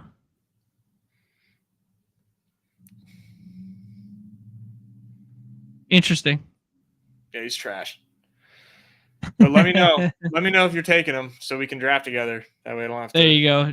Julian said he's posting videos of him topping at 22 or 92, 93. That's basically Shane Bieber. Lest we forget our old friend Shane. All right. Recap it. Let's tie a bow on this bad boy. I'm surprised. You like Ryan O'Hearn more than Mountcastle there? I mean, wall obviously killed him. Let's just look real quick. So Mountcastle is projected for, as far as plate appearances go, 556. On average, like 550. On average, like 550. Okay. O'Hearn. I'm basically a projection model, dude. Dude, I'm really. They've got Mountcastle projected for more plate appearances than O'Hearn. Yeah, I believe it. Why wouldn't that be true? Because O'Hearn is a lefty and he plays first base. Yeah, but he's 30, and Mountcastle at least has like, I don't know. Last year was 470 for Mountcastle and 368 for Mountcastle. O'Hearn. Yeah, and Mountcastle was hurt for a lot. Mm-hmm. He was hurt for like a good stretch of that too. Like, I think Mountcastle's a good hitter. I think the park is obviously terrible what they did with the wall and stuff like that. Yeah, I used to take Mountcastle. You don't think there's any way he hits fifth in that lineup instead of Austin Hayes? No, I think you're. I think you're onto something. I think you're onto something with Mountcastle as in that late range. Because I mean, he's only 26 or 27, 28, something like that, right? Like, he was like part of that like next wave. Like, he's 2 years younger than Cedric Mullins, I would guess. 3 years younger than Cedric Mullins. Something like that. Yeah. 27 for Mountcastle. Okay. No, I think you're right.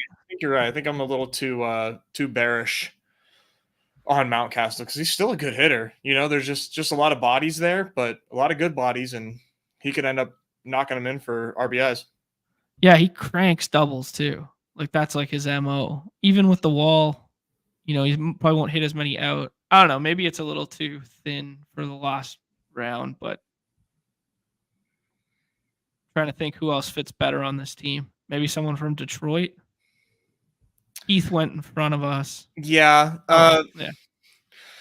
I don't know. I think Mountcastle was a fun sneaky pick. I don't think he's getting taken that often. He stacks. I'm into it.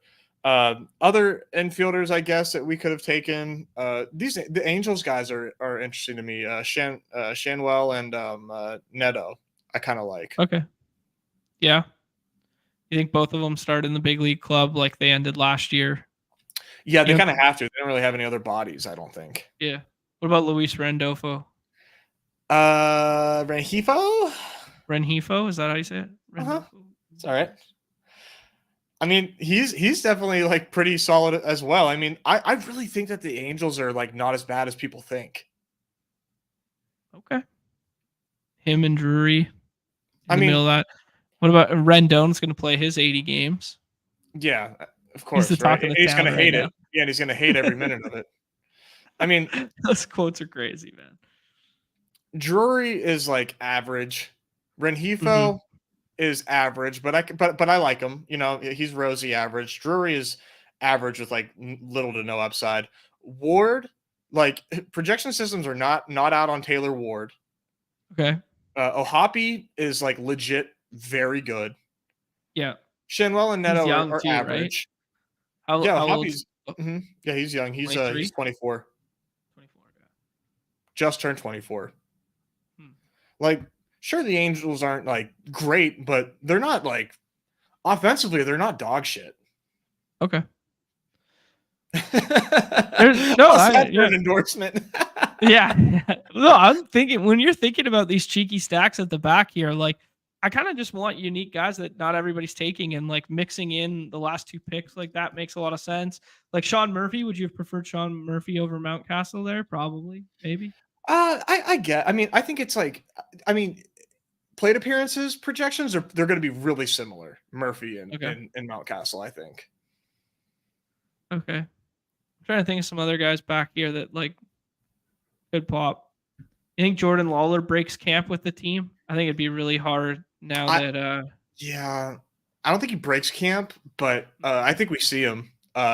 He doesn't seem like a great pick by any stretch, but I think he is worth taking sometimes. Okay.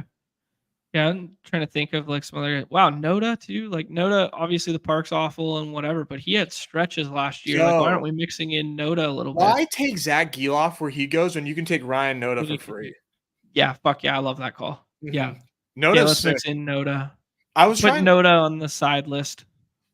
So last night, a little preview of the outfield preview for stacking dingers. I was like trying to play devil's advocate for an outfielder.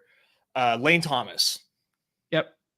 The case was like, what if he's just like doing like the Isak Paredes thing and just pulling everything, but isn't going to like stand out in StatCast? Is it possible that he just like changes philosophy? Because if you look, spray chart went progressively, to left. If you're just going to do a little spray chart analysis. Okay, let's just. Yeah. Oh, took me to reference instead of Savant.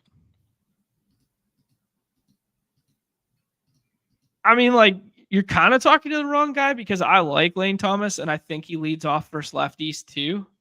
Like, CJ Abrams, lefty. I don't love it. Yeah, look at that pull side power. Yeah, and then if you go to 22, it's like a big difference. So if you click on the year 23, yeah, and then drop it to 22, yeah, you can see a lot more on the right side. And then when you go to 23, and then there's like a noticeable shift there in that outfield range. Yeah, the deeper stuff, the double stuff, the purple changes in a big way. So it's like, is that fluky? It could be.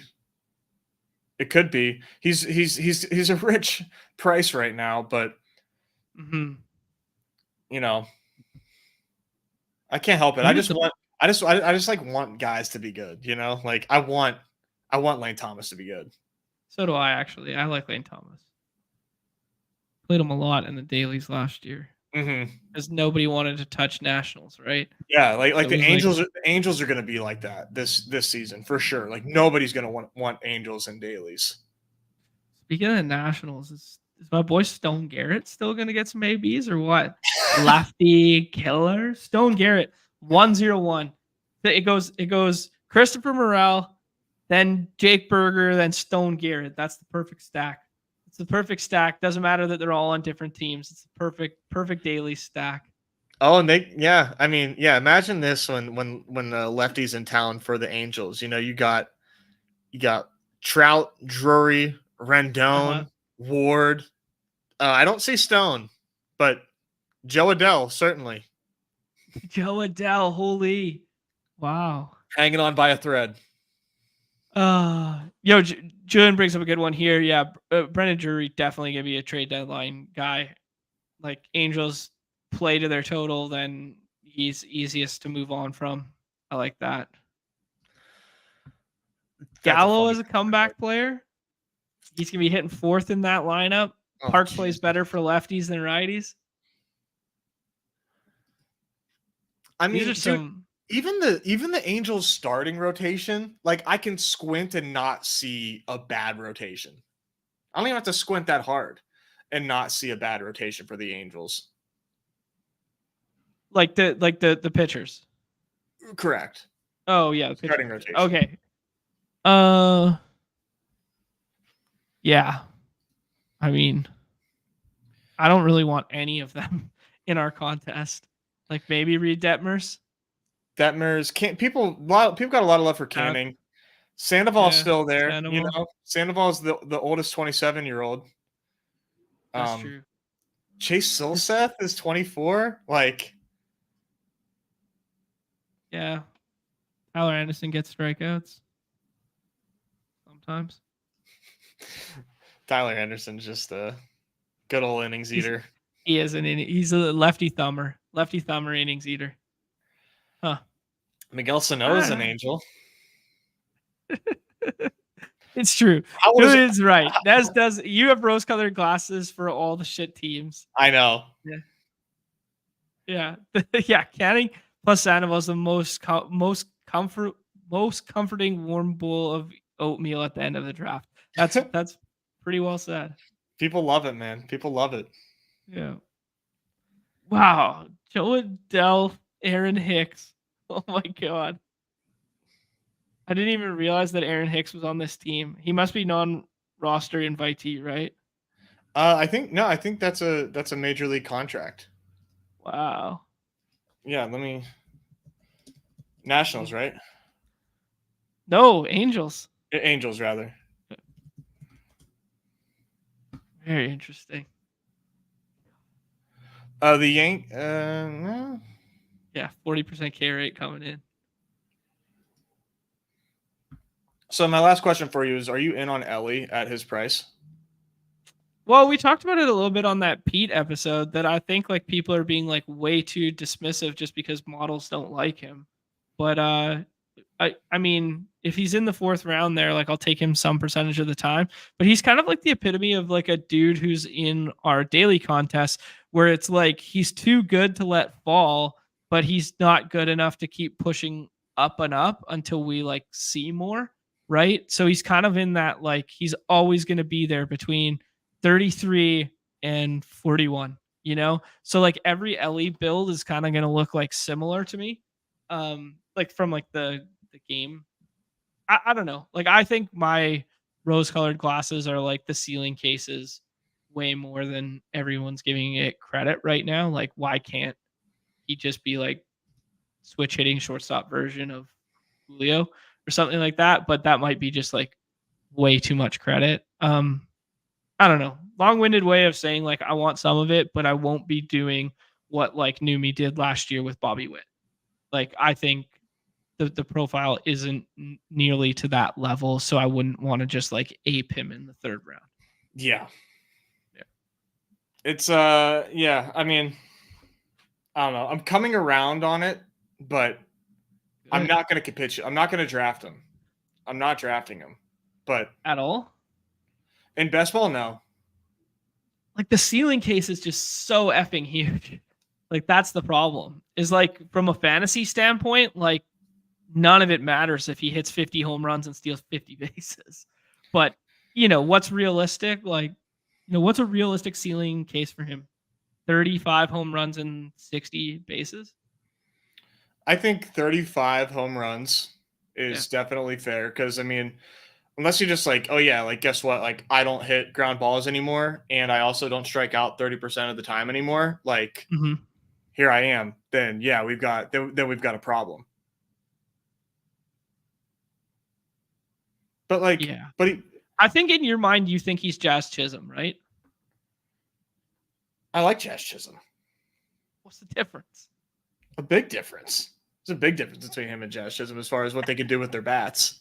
Ellie's better. And what at what? I don't know. Like he's just okay. Let's look at it for a second. I'm really curious right now. Man, everyone's just writing off the Ellie sample. Like he's had 400 big league at bats. Like he's electric. Hits the ball far. Hard hit rate 75 percentile. Average exit velocity 79.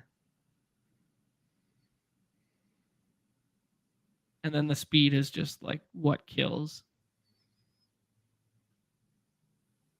Strikes out 33% of the time. So he had last year. How many underdog points did Ellie have last year? 917 and 427 plate appearances. Yeah. I was right. What's the difference in him and Jazz? Well, Statcast wise, they're gonna look similar, but they're gonna look so effing similar. They're the same baseball player. One has infield designation. Yeah, and one is outfield, which is a scarcer position. Yeah, and one's way faster. And one has not 4 years worth of sample. This is the comp. Someone's got to do a full breakdown of this. Yeah, I'll take him in dailies, but I'm gonna stand my ground on the season long stance.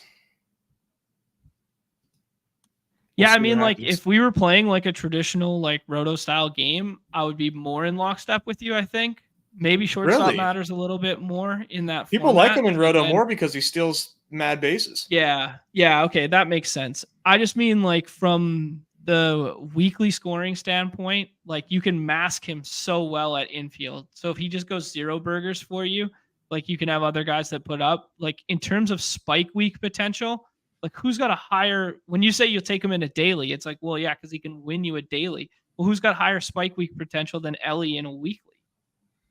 Well, there are guys. Yeah. But like his ceiling outcome for like a weekly format contest is right where it needs to be, right? I think if we were drafting and the goal of our draft was to draft somebody that could have the highest score in a week, Ellie would be like a first round pick. Yeah. So I get where people are coming from. That's basically our contest. Mm-hmm. But it has to be in one of the weeks that matter the most. Mm-hmm. Yeah, I mean, like I don't want to make it a whole like, oh, him versus like O'Neill Cruz comparison game, but I think that those same bullish points for Ellie like should be like applied to O'Neill, but O'Neill Cruz goes at a pretty. I mean, he goes in the 8th round or the. What is that? 6th round too. I mean, it's a pretty good spot. Mm-hmm. Well, okay. What's the difference in O'Neill's profile and Ellie's? It's going to be the fact that he doesn't strike out quite as much. They're probably going to have the same amount of. Okay, here you go. They're probably going to have the same amount of plate appearances for their career. Yeah, let's go to 22 for him. Yeah, he's 3 years older. Yeah, he hits the ball harder. Yeah, he had a K. He had a strikeout issue too last season, but yeah, he's not going to steal as many bases, even though the sprint speed is there. Right. Yeah. He won't steal as much. Yeah, this is fun. The Jazz versus O'Neill versus Ellie is a really good conversation because they're all very similar and they're all slightly different, but like the ceiling potential for all of them in terms of spike week are fun because they hit the ball hard and they run fast. I kind of like this. Yeah, park and lineup's a big difference. I like that. Yeah, it comes down to draft capital. That's a good shout by Dogman. Mm-hmm. Yeah, I don't know. We'll see. Huh. I just feel like at this point I have to just stand my ground. No, you don't. It's not even spring training yet. You got 30-something days to shape your opinions. You don't have to stand your ground on anything. I do, though.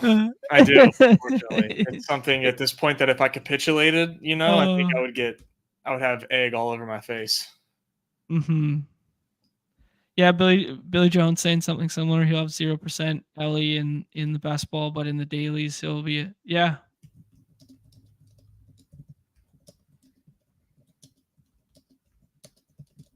This is one that I struggle with, right? Like Chipsy's right. Like it's just Ellie had a below league average WRC plus last year and he smashed. That's messed. Maybe the models just can't figure him out. Well, what was interesting last year too was like when he was crushing, his WRC plus was like 110 and his BABIP was like absurd. And I mean, he's going to have a high BABIP, but it was like in like the 450s. So when regression hit, he dipped below 100.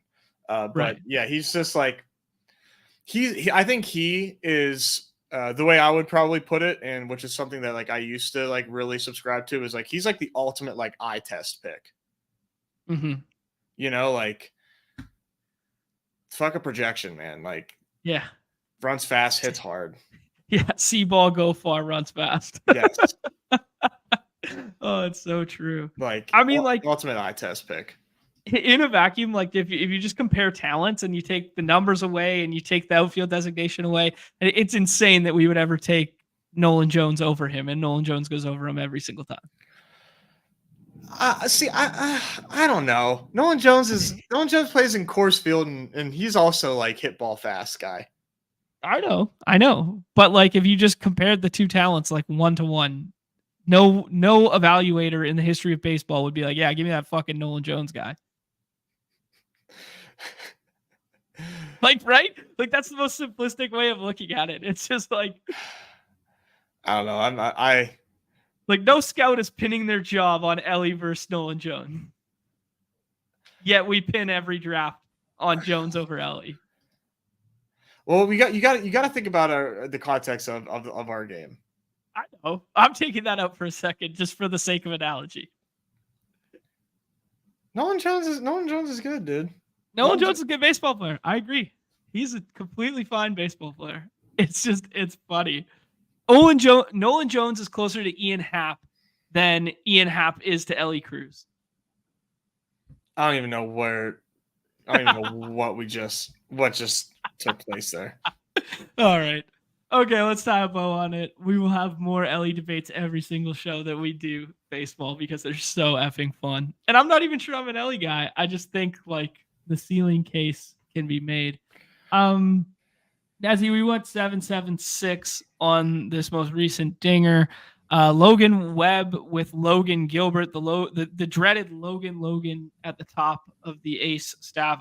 Man, more and more of my teams are starting to look like this with like these pitchers from like 60 to 150 having 4 of them and then just tacking on 3 late guys. Webb, Gilbert, Keller, Michael King, Brian Wu, Nick Lodolo, Kenta Maeda. And then we did the double infield start with Olson Riley from 11-14, kind of unique. Jackson Holiday, Josh Naylor for you, Carlos Correa, Ryan McMahon, Ryan Mountcastle, Nolan Jones, Oatmeal Reynolds, Santander, Riley Green, Byron Buxton, a.k.a. Bust Son, and Jack Sawinski. What do you think, Nez? This team is solid, man. We got stacks all over the place. No team is like really overstacked. Love the staff. This is a 9 out of 10 for me, man. I really like this team. Cool. Yeah, I personally don't think it's a 9. I think I would go a little lower, like 7.5, something like that. My mind can't get over the lack of hero outfielder attached to the team. But the fact that we got Nolan Jones and Brian Reynolds to like help solidify in the 3rd and 4th, maybe they're just like not two of my favorite targets. Maybe I'm skewed right now in the outfield because we have Jones, Reynolds, and Green, and those 3 are just not 3 of my guys this year, like in terms of like, my guys kind of deal. But I think that's fair. We made do. I'm going 7.5 on this one. You got time to look at Grill Belichick's team? He wants us to take a look. Let's see it. We haven't saw the team in a minute. 7.67 for Grill. Senga, Luzardo, Barrios, McKenzie. Wow, the 3 Toronto pitchers build here. Kikuchi, Manoa, who there was a positive report that he dropped some weight coming in, which, I mean, to be honest, would be impossible for him not to. I would hope so. And then Sean Manaea, who's also getting some positive love and working on another pitch. Simeon Seager, Stack, Goldschmidt, Yandy, CJ Abrams, Paredes. Oh, he's playing the hits here. And then hero outfield, Soto early and then kind of took a break. And then went Lane Thomas, Wyatt Langford, Chas McCormick, Taylor Ward, Leody Tavares, and Jose Siri. What do you think? That's a fun team. Some guys that I don't normally draft on my teams, but I like the he did some name correlation there with Manoa and Manaea there. I like that. I like that. That feels good to say. Well, interesting. The Toronto stack of pitchers kind of lowers the ceiling. We talked about this a little bit. Lowers the ceiling in potential 2-start weeks in the playoffs, but also opens the door to at least having 1 2-start week in the playoffs. Right. So interesting wrinkle there. I don't build a ton of staffs out like that. Overstacked Texas with 4, which is fine. I just usually cap at 3. Solid team, man. Mm-hmm. Yeah, no, I like onslaughting the Rangers. You're always going to get a stamp of approval from me on that. Yeah. Do we think Siri plays every day center field? I've been doing this a couple times too. The Yandy Paredes Siri, or I add in Brandon Lau. Yeah, no, I think Siri's a very cromulent outfield pick there at the end of the draft, especially if you're stacking the Rays for sure. Love it, man. All right. Good, solid team there. We got baseball games coming up soon on the 24th. I think first televised game, Dodgers and Padres. We got a 13-game MLB slate that day. Tomorrow we got 5-game NHL. Most likely something tomorrow and or paywall tomorrow for something small. And then big NBA preview on Thursday. Yeah, we're so back. Yeah. Okay, cool. I'm not sure when the NBA contest will drop. We could almost maybe even stretch it into like a 2-dayer in some regard. Mm-hmm. Yeah. Hopefully soon. Cool. All right. Appreciate everyone hanging out in the chat. Just favor hit that like, that subscribe, that notification before you leave, please and thank you. Our jobs, our livelihood, our well-being depend on it. So it's true. Take a second out of your day. Appreciate everyone being here. Everybody's favorite time of the show. The end. Peace.